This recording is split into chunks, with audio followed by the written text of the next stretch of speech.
నమస్తే, welcome to red TV. నేను మీ అలీ. గతంలో సిరెడ్డి మాట్లాడిన వ్యాఖ్యలపై ఈరోజు నెల్లూరు టీడీపీ మహిళా నాయకులు మనతో ఉన్నారు. వాళ్ళతో మాట్లాడదాం. అక్క చెప్పండి, ఈరోజు సిరెడ్డి వచ్చి నన్ను క్షమాభిక్ష పెట్టండి అని చెప్పేసి ఉద్దేశంతో ఈరోజు చంద్రబాబు నాయుడు దగ్గరికి వచ్చి ఒక లెటర్ పెట్టడం జరిగింది. దాని మీద మీరు ఏమంటారు? ముందుగా మా అధినేత చంద్రబాబు నాయుడు గారికి అందరికీ నమస్కారం. ఇప్పుడు వెనకటికి ఏదేదో వాగేసేసి మాట్లాడకూడని భాష మాట్లాడేసి ఈరోజు క్షమాభిక్ష పెట్టమని లెటర్ పెడితే దయచేసి సార్ క్షమించొద్దు.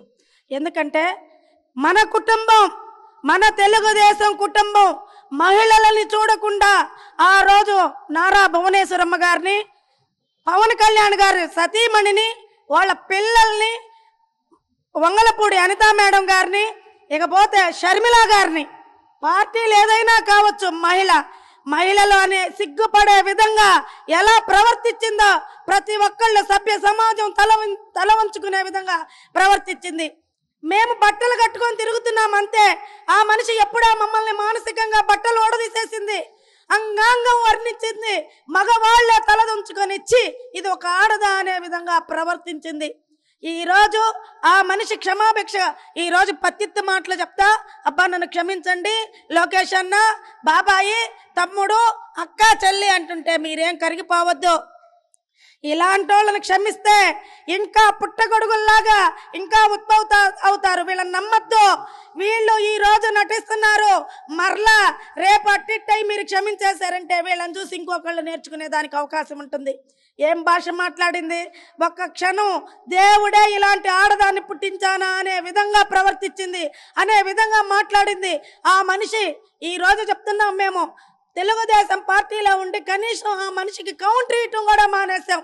ఇది ఒక ఆడదా, ఇలాంటి ఆడదానికి మేము సమాధానం చెప్పాలని సిగ్గుతో తల వంచుకున్నాము. మేము కుంగిపోయాము. ప్రతి ఒక్క బిడ్డ చూసేదానికి కూడా ఆ వీడియోలు ఎంత భయపడ్డామో మేము ప్రతి ఒక్కళ్ళు మా మహిళలకే తెలుసు. ఈ రోజు మీరు క్షమిస్తే ఇలాంటి వాళ్ళు చాలా మంది, వేల మంది ఉత్పత్తి అవుతారు. సభ్య సమాజం తల వంచుకునే విధంగా మాట్లాడిన ఈ ఆడదాన్ని నడి రోడ్ల పెట్టి ఉరివేయాలి. ఫోక్సో చట్టం కంటే ఇంకా అధికమైన చట్టం తీసుకొచ్చి ఈమెని తక్షణమే ఉరివేయాలని మేము అందరం కూడా మహిళలను కోరుకుంటున్నాం. మహిళలందరికీ కించపరిచే విధమైన మహిళ ఎవరంటే ఈ శ్రీరెడ్డి. ఇలాంటి దాన్ని మనం కానీ క్షమిస్తే ఏం భాష మాట్లాడింది. సముద్రంలో పోతా చేపల కూర వండుతా ఆ చేపల మీద పెట్టి తెలుగుదేశం పార్టీ వాళ్ళని విమర్శిస్తుంది. ఇకపోతే బట్టలు లేకుండా ఇలా బట్టలు లాగుతా లోపలవి ఇన్నర్స్ అన్ని కనపడేటట్టు ఎలా మాట్లాడిందో అలా మాట్లాడింది. యథా రాజా తదా ప్రజ అని ఈ సిగ్గులేని జగన్మోహన్ రెడ్డి, సిగ్గులేని మాజీ మంత్రులు ఆ మనిషిని రెచ్చగొట్టి ఆమెని ఆహో ఓహో అంటా కూడా ఉత్తేజపరిచి ఇంకా మాట్లాడే విధంగా ప్రోత్సహించారు. ఈ మనిషితో పాటు ఈ మనిషికి సంబంధించిన మొత్తం మా అందరూ ఎవరెవరైతే ఉంటారో పంచ పాండవులు వాళ్ళందరినీ కూడా శిక్షించాలి, వాళ్ళందరినీ జైలుకు పంపాలి. ఏ మాత్రం సంబంధం లేని కేసుల్లో ఇరికించి మహిళలను చూడకుండా మమ్మల్ని కేసులు పెట్టి పంపించారు. మేము తెలుగుదేశం పార్టీ కోసం మేము అవన్నీ భరించి పోరాడాము. ఈ రోజు మా బాధ కొంతన్నా తీరాలంటే శిక్షించాలని చెప్పేసి మేము డిమాండ్ చేస్తున్నాము. వీళ్ళని గారు వదిలిపెడితే ప్రతి ఒక్క బిడ్డ, ప్రతి ఒక్కళ్ళు కూడా ఇదే విధంగా భాష మాట్లాడే విధానం ఉంటుంది. నడి రోడ్లో బట్టలిప్పేసింది, మాట్లాడకూడని అంగాంగ ప్రదర్శన చేసి అవయవాల గురించి విమర్శించింది. మేము ఏది మాట్లాడలేం. అదే రీతిలో రోజా మాట్లాడింది, ఇంకా అదే రీతిలో కొడాలి నాని మాట్లాడారు, ఇంకా అదే రీతిలో వల్లభనేని వంశీ, ఇలా చెప్పుకుంటూ పోతే పేరుని నాని. ఎవరైనా సరే ఏ పార్టీలో ఉన్నా ఒక మహిళ గురించి కానీ ఒక నాయకుడిని గురించి కానీ మాట్లాడాలంటే భయపడే విధంగా ఈ మనిషిని శిక్షించాలని చెప్పేసి నేను డిమాండ్ చేస్తున్నాను. ఆ రోజు విచిత్రంగా మాట్లాడిన శ్రీరెడ్డి ఈరోజు పవన్ కళ్యాణ్ గారు అన్న ఎట్టయ్యారు. అందరినీ విమర్శించిన మనిషి ఈరోజు క్షమాభిక్షణ ఎట్టడుగుతుంది. ఈరోజు శ్రీరెడ్డికి క్షమాభిక్షణ పెట్టాము అంటే ప్రతి ఒక్కరికి క్షమాభిక్షణ పెట్టాలా? ఏదంటే వస్తారు. ఈ మనిషి ఇంతగా విభజించింది. మనిషిని విభజించింది, వ్యక్తిని విభజించింది. ప్రతి ఒక్కరిని మనిషికి ఏముండాయో అవన్నీ విభజించింది. అలాంటి విభజించిన మనిషికి మనం క్షమాభిక్షణ పెట్టాము అంటే ఇంక ఒక్కొక్కరు వస్తారు. వైఎస్ఆర్సీపీ వాళ్ళు మాకు క్షమాభిక్షణ పెట్టండి, మాకు ఎంతమందికని పెడతాం. ఆ రోజు తిట్టారు టీడీపీ వాళ్ళని, విమర్శించి తిట్టారు వీళ్ళందరూ. శ్రీరెడ్డిని ప్రోద్బలం చేసి ఆ మనిషి విచిత్రంగా తిట్టింది. ఆ మనిషికి ఒక తెలివి లేదు, పిచ్చి ముండలాగా తిట్టింది. ఆ పిచ్చి ముండ ఈరోజు మళ్ళీ క్షమాపణ అడుగుతుంది. ఆ పిచ్చి ముండకి ఈరోజు కానీ క్షమాభిక్షణ పెట్టాము అంటే అందరూ క్షమాభిక్షణకు వస్తారు. ఇలాంటి వాళ్ళకి క్షమాభిక్షణ పెట్టకూడదని మా తెలుగుదేశం పార్టీ తరఫున మేము కోరుకుంటున్నాం. అదే చెప్తున్నాను, ఇప్పుడు శ్రీరెడ్డి మాట్లాడుతుందంటే పురుషులకు విభజించేసింది.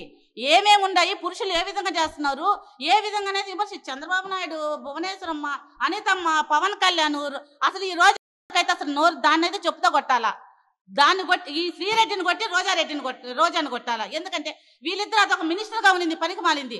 ఆ మినిస్టర్గా ఉన్నింది కూడా ఇది అట్టే మాట్లాడుతుంది, అదే అట్టే మాట్లాడుతుంది. వీళ్ళిద్దరికి అసలు తేడా లేదు. ఈ రోజు శ్రీరెడ్డికి మనం క్షమాభిక్షణ పెట్టామనుకో, రేపు రోజా వస్తుంది. రోజా క్షమాభిక్షణ పెట్టుకుని కూడా నాన్నగాడు వస్తాడు. వీళ్ళందరూ వరుస పెట్టి క్షమాభిక్షణకు వస్తే క్షమాభిక్షణ పెట్టుకుంటే విలువ లేదు. రేపు మనం బతకలేం. ఇలాంటి వాళ్ళకి క్షమాభిక్షణ పెడితే వీళ్ళకి కఠినంగా ఈ మాటలు, అనరాని మాటలు అన్న వాళ్ళకి శిక్షిస్తేనే రేపు సభ్య సమాజంలో మేము బతకగలం, మేము తిరగగలం. మేము మంచి చెడు అనేది ఉంటుంది. ఒకటి మంచి అనేది తిరగాలంటే, మంచి అనేది జరగాల, మంచి అనేది సమాజంలో ఉత్పత్తి అవ్వాలా అంటే వీళ్ళకి కఠినంగా శిక్షించాలి. మనకు మంచి కావాలా. తెలుగుదేశం ప్రభుత్వం అంటేనే ఒక మంచి, కానీ వైఎస్ఆర్సీపీ అనేది చెడు అనేది తేలిపోయింది. నువ్వు తేలిపోయిన తర్వాత మమ్మల్ని ఎన్ని తిట్టావు, నువ్వు ఎన్ని అనేది తిట్టావు. పెద్దోళ్ళని తిట్టావు, చిన్నోళ్ళని తిట్టావు, యూట్యూబ్లో వాళ్ళని తిట్టావు, చిన్న బిడ్డను కూడా తిట్టావు. అంటే నీకు ఒక లేదా, పెద్దవాళ్ళు కాదు చిన్న కాంచి ఒకటే లెక్క కడతావా నువ్వు? ఒక లెక్క అనేది లేదా నీకు? ఒక లెక్క పెట్టుకోమ్మా శ్రీరెడ్డి. నువ్వు క్షమాపణ అడిగితే ఇచ్చేదానికి మేమైతే సిద్ధంగా లేవు. నీకు సిగ్గు లేకుండా ఎట్టడిగావు కానీ క్షమాభిక్షణ, అది మాకైతే అర్థం కావటం లేదు. నీకేమైనా అర్థం అవుతుందో లేదో, నీకు పిచ్చి ఎక్కిందో, నీకు ఏం వచ్చిందో, నీకు పిచ్చి పట్టినట్టుంది. ఇప్పుడు బాబు గారు తీసుకుంటున్న చర్యలు మటుకు కరెక్ట్ అండి. ఎందుకంటే ఎక్కడైతే ఆంధ్రప్రదేశ్లో కానీ పక్క రాష్ట్రాల్లో కానీ బూతులు తిట్టే వాళ్ళు ఉన్నారో వాళ్ళందరినీ ఏరుకొచ్చి ఒక గుట్టగా పెట్టిన నాయకుడు ఎవరంటే జగన్మోహన్ రెడ్డి. వాళ్ళ అమ్మని తిట్టినా జగన్మోహన్ రెడ్డి ఏం మాట్లాడాడు, వాళ్ళ చెల్లెల్ని తిట్టినా ఏం మాట్లాడాడు. తన అవసరాలకి అవకాశానికి సొంత భార్య భారతీరెడ్డిని తిట్టినా కూడా తలొంచుకొనే ఉంటాడు. ఎందుకంటే తను స్వార్థపరుడు, తన అవకాశవాది అనేది ఇప్పుడు ఎవరైతే క్షమాపణ అడుగుతున్నారో వాళ్ళ దగ్గరే తేలిపోయింది. ఎందుకంటే ఈరోజు ఉప్పు తిన్న వాళ్ళు నీళ్లు తాగక తప్పదు. కాబట్టి తప్పు చేసింది శిక్ష అనుభవించక తప్పదు. నోరుంది కదా, నాలుగుంది కదా అని చెప్పని ఎంత మాటలు వస్తే అంత మాటలు బయటకు వదిలేస్తే సమాజం ఒప్పుకోదు, చట్టాలు ఒప్పుకోవు, ప్రభుత్వ అధికారులు కూడా ఒప్పుకోరు. మంచి పరిపాలన, ప్రజలకి సంస్కారమైన పరిపాలన, సంస్కారవంతమైన మాటల్ని